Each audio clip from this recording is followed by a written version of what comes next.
Praise the Lord. கர்த்தருடைய பரிசுத்த நாமத்துக்கு மகிமை உண்டாவதாக. இன்றைய நாளுக்கான இறை வார்த்தை ஏசாயா தீர்க்கதரிசியின் புஸ்தகம் 41ஆம் அதிகாரம் வசனம் 10ஆம் வசனம். நீ பயப்படாதே, நான் உன்னுடனே இருக்கிறேன். திகையாதே, நான் உன் தேவன். நான் உன்னை பலப்படுத்தி உனக்கு சகாயம் வர பண்ணுவேன். என் நீதியின் வலது கரத்தினால் உன்னை தாங்குவேன். எனக்கு அருமையானவர்களே, அழகாக ஆண்டவர் சொல்கிறாரு, நீங்கள் எந்த காரியத்தை குறித்தும் பயப்பட வேண்டாம். உலக பிரகாரமான காரியத்தை குறித்து நீங்கள் பயப்படாதீங்க.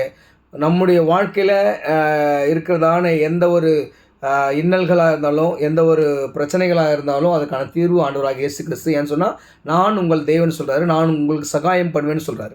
அதனால் விசுவாசிங்க, கர்த்தர் பெரிய காரியங்களை செய்வார். எப்பேற்பட்ட பிரச்சனையாக இருந்தாலும் சரி, நீங்கள் விசுவாசித்து அவருடைய சமூகத்துக்கு நீங்கள் போனீங்கன்னு சொன்னால் எல்லா ஆண்டவர் நிறைவான ஆசீர்வாதத்தை கொடுப்பார். இன்றைய காலப்பொழுது நம்மளுக்கு எப்படி இருக்குன்னு நல்லா உங்களுக்கு தெரியும். நாட்டுக்கு நாடு யுத்தங்கள் மும்முரமாகிக் கொண்டு இருக்கிறது. பஞ்ச காலங்கள் ஏற்பட போகிறது. ஆண்டவர் தெளிவாக சொல்லியிருக்காரு. 2ஆம் வருகைக்கு முன்பதாக வெளிப்படுத்தல சொல்கிறாங்க, ஆண்டவருடைய 2ஆம் வருகைக்கு முன்பதாக நாட்டுக்கு நாடு யுத்தங்கள் எழும்போம். வீட்டில் வீட்டுக்கு வீடு சண்டைகள் எழும்போம் இல்லையா. ஆலயத்தில் கூட சச்சரவுகள், கள்ளப்போதகங்கள் உருவாகும். இப்படி நிறைய விஷயங்கள் இருக்குது.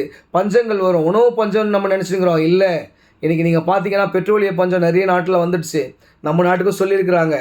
நம்ம இன்னும் விழிப்புணர்வு இல்லாமல் இருந்தேன்னு சொன்னால் ரொம்ப கஷ்டப்படுவோம். இதை நான் என்ன பண்ணணும், இதுக்கு நான் என்ன பண்ண முடியும், என்கிட்ட என்ன இருக்குது, அதிகாரம் கிடையாது, வசதி கிடையாதுன்னெல்லாம் நான் சொல்லக்கூடாது. நம்ம தப்பிக்க முடியாது.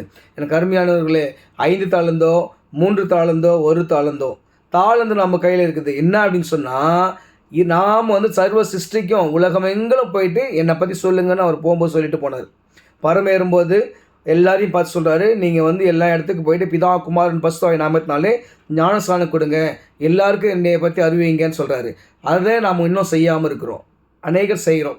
செய்யாமல் இருக்கிறவங்களுக்கு ஒன்றும் இல்லை. நீங்கள் எங்கேயும் போனாங்க, முழுங்கால் படிட்டு உங்களுக்கு இருக்குது தானே, பக்கத்தில் இருக்கிற சர்ச்சுக்கு ஒரு ஊழியருக்கு, இல்லை ஒரு மிஷினரி பெருமக்களுக்கு ஒரு ஊழியர் நடக்குதுன்னா அந்த ஊழியர்களுக்காக இன்றைய காலகட்டம் அந்த வசந்த காலம், அதாவது நம்ம உபவாச நாட்கள்.